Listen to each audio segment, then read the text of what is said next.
Hello twin flames, welcome to my channel. Thank you for joining me today. Let's get started right away. This is going to be a classic read, and as always I'm starting with an oracle card.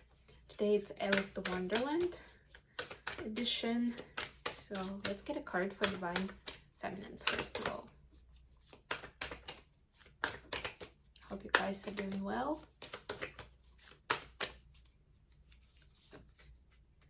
Shine bright like a candle. Yes, you are. Number 36. You will make it through this. Yeah, so be your own light. Be your own miracle. Yeah, it may seem a little dark, and this immediately calls to me to the eclipse energy. But that's oftentimes when you can see the clearest. Like you can really tune in, you know, like when they say, when one of your senses kind of disappears or goes into the background, then the other senses are much stronger. If you can't see because it's so dark, then everything else immediately activates. Let's see what we have for the masculines.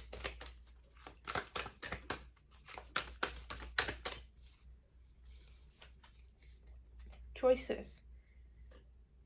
Feeling blocked or restrained. So there's a choice that needs to be made, but it's not an easy choice. It feels like a lose-lose to the masculine, and we'll take a look in tarot, of course, what we're talking about. But let's actually look at the book. Why not? Read the divinatory message at least. Choosing which way to go. A moment of decision. Uncertain of what is best or what to do next. Feeling like each door is closed, wanting to reach the next stage of your life, but not seeing a single way through. And then a paragraph from the Alice. If you peek through the keyhole as Alice does, you will see the doorway leads to the loveliest garden you can imagine. You must find a way through, because the delights that lie on the other side are worth this test. The challenge is how to reach this place. You may need to grow smaller, you may need to grow larger, you may need to change yourself in ways that initially seem very strange to you. That's the challenge. Okay, got the Sphere Charles deck with me today, and I'm going to use it for our usual questions. I also like that it's 6 and 36. There is something about it, and not just because it ends with 6, you know, it's like 36, but because 36 is 6 times 6. How about that? Who wants to look up number 6 in numerology? All right, so we got our energies, we got our question, we got our feelings. Bottom of the deck, the Empress. Yes, baby. Sorry, this is the High Priestess, I meant. High Priestess. She knows what's up. Let's get the clarifiers. Oop.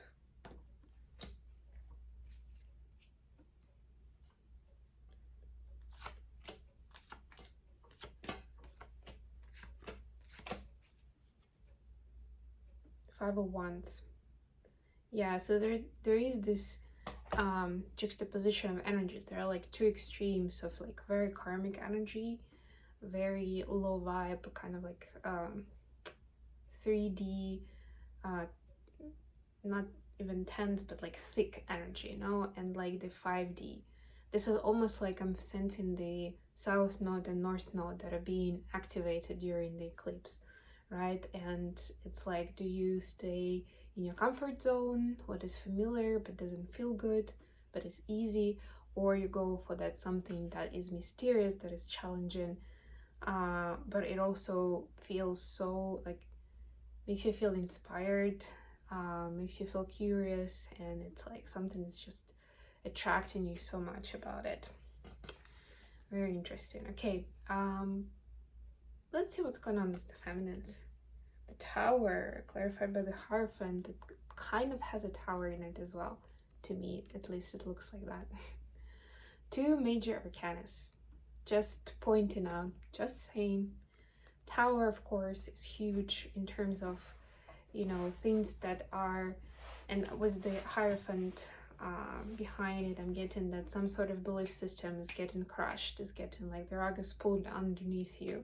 So you may feel confused, puzzled, and not knowing what to do next for a little while, right? And for a little while, I mean, like, it can be a few days, not like a very long time, but good enough for you to feel uneasy, to not know what to do next, to not know what or who to turn to for help, right? Like Hierophant can be a figure of authority or somebody who's a subject matter expert, who's more senior in that specific area, and can give advice or can speak on the matter, right? So it's like, it's just so much going on, and it's like the picture changes quickly. So it's like it's forcing the feminines to be their own Hierophants without looking for external support, but actually go within and find the answer there, because the scenery is changing so quickly that you don't have time to be going back and forth. Like if you imagine that it's happening in your house, and in order to call somebody to help, you need to go outside of the house. Like, you don't have time to be going back and forth. That's the point. That's exactly the point. Masculine Three of Swords clarified by 10 of Wands. Yes, pain, pain, pain. The Three of Swords in this deck, though, has kind of like a melting vibe, where it's like heart chakra awakening. When it was blocked, it was frozen, and now it's like all starting to warm up and blossom. But there is still a lot of that burden behind.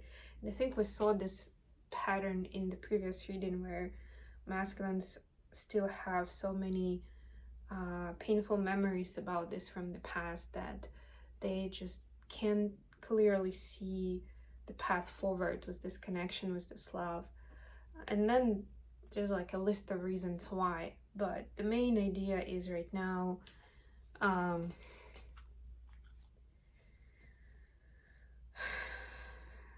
yeah, like when they start thinking about, that's when I'm getting the picture, when they start thinking about being together with the feminine, going into union, they get into this energy of like it starts hurting, right? And some of them don't even realize what's the connection, or they don't realize that it is connected, right? But that reflex is starting to build. When they think about it, it starts hurting, and that kind of causes some resistance, or the feminines watching, the cross watchers, you may sense that during this time your masculine doesn't want to communicate, or they like seem skittish, or like too much freaked out, and that is exactly why.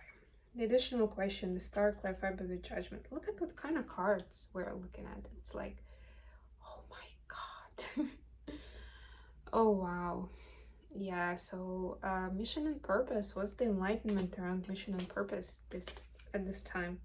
For feminines, it's Ace of Cups clarified by Page of Cups. So creating miracles. Remember how I called this card? Be your own light, be your own miracle. And that's exactly what it is here, right? Like, be that for yourself, first of all. Be something miraculous that you hadn't ever thought that it can happen, right? Like, you surprise yourself, show this level of divine love to yourself, take care of yourself. And that's when mission and purpose start coming in naturally, when you don't have to do research, you don't have to work long hours or spend years on establishing yourself. It just kind of starts falling into place. For masculines, we have 10 of Swords clarified by Ace of Pentacles. So they already had 10 of Wands. Now, of course, they had to have 10 of Swords and 3 of Swords. All kinds of painful energies. That's the choices, right? That's what they're figuring out. Like, this pain, this like tight energy is causing them to like get out into new place, because this current place is just getting too tight and suffocating, causing claustrophobia for them. So they are seeing what they have been doing wrong. That's in the forefront in terms of mission and purpose, in terms of work, in terms of ways of conducting business. I'm getting something about the way you sign contracts, the way you do projects, maybe like, I don't know, margins or commissions you agree about, something along those lines. Maybe like terms, not terms, but like the length of the contract or something, right? So they're looking at, they're clearly seeing what they're doing wrong, and they want to figure out how to do it right. So not saying that it's switch from 3D to 5D, but at least it's a much more conscious energy, you know, with more open heart. Can't even say open heart, more open, yeah. Feelings from feminines to masculines. Knight of Pentacles, clarified by the Tower. Look at that, another Tower. Oof. I actually see certain synchronicity in the cards in terms of colors and shapes. But yeah, the main energy here is Knight of Pentacles, and this knight is slaying the dragons. This is like badass version of Knight of Pentacles. And that's where you will find out, feminines, that your masculine may seem like that kind of neighbor guy, you know, that is like, yeah, nothing special really, like ordinary life. But this is where, or even if you saw that certain aspects of their life are ordinary, you will see at this time that how extraordinary it is actually. Masculines to feminines. Three of Pentacles, clarified by the Empress. They do want to work together with the Empress on something beautiful, and creating the kingdom, creating the legacy, on building the body of knowledge and passing it over to generations to come, right? So this is the time when masculines are truly inspired by their feminine in a way where they see them as teachers, as mothers, as muses, and it encourages them to pursue their path, whatever that is. It's not only about being a master teacher or going for a mission. It's like establishing who you are, right? Like, I like this fire around this person, right? Like being you, unapologetically you, whatever that is. And they're learning that from what they see the feminine is doing. So divine feminines, it's one of the reasons that it's important to continue doing what you do, to keep going, to be inspired and joyful and loving, and bring that energy into what it is you're doing, right? Shine bright like a candle, because that candle is a light for you, it's a light for your twin flame, and it's a light for so many people around you. Okay, I think I'm gonna leave it here. Thank you so much for joining me today, guys. I love you all, and I'll be back with more readings very soon.